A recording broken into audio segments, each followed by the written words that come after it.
History is written by the winners, but economics is written in the soil. For over a century, we ignored the evidence of a sprawling, sophisticated American empire, a civilization that engineered trade networks stretching across the entire continent. But when that economic lifeline snapped, the entire civilization didn't just decline, it vanished. And the reason why?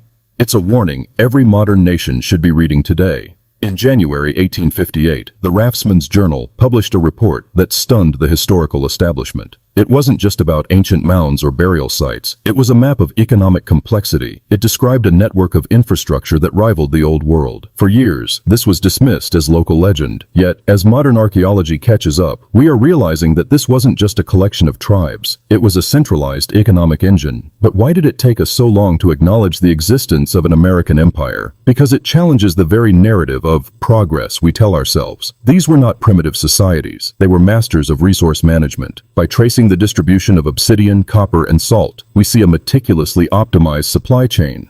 Think of it as a pre-industrial version of global trade. They didn't just exist, they scaled. They understood that wealth wasn't just about what you could grow, but what you could control across long distances. This was a system that relied on absolute stability. But managing such vast economic complexity requires total control over your inputs. Every economic system has a breaking point. We tend to look for dramatic reasons for a collapse: war, disease, or conquest. But economic history tells a different story. Empires collapse when their foundations, the very mechanisms that generate their wealth, stop working. Then, a series of rapid shifts occurred. Environmental pressures forced a contraction in the trade routes. The supply chains were severed, and because this civilization had become so specialized, so dependent on these specific long-distance trade corridors, they couldn't pivot. Their economic fragility became their death sentence. They could build monuments that touched the sky, but they could not build a defense against the evaporation of their economic lifeline. Yet, are we any different? Today, we see nations hyper-focused on single sources of energy or single technology partners for their supply chains. The ancient American empire is a stark reminder. When your economic model is optimized for a world that no longer exists, you are not a superpower. You are an impending casualty. The Babylonians disappeared, the Assyrians collapsed, and this civilization followed the same trajectory, not because they were weak, but because they were unable to restructure when the markets shifted. Empires can conquer lands, they can amass gold, they can build cities that stretch across a continent, but destroying an economic system is far easier than building one. For centuries, these people thrived, and then they were gone, leaving us to piece together the ruins of a past we are only beginning to understand. We study their mounds and their artifacts, but the true lesson is buried in their ledgers. Because history doesn't just repeat itself, it settles its debts.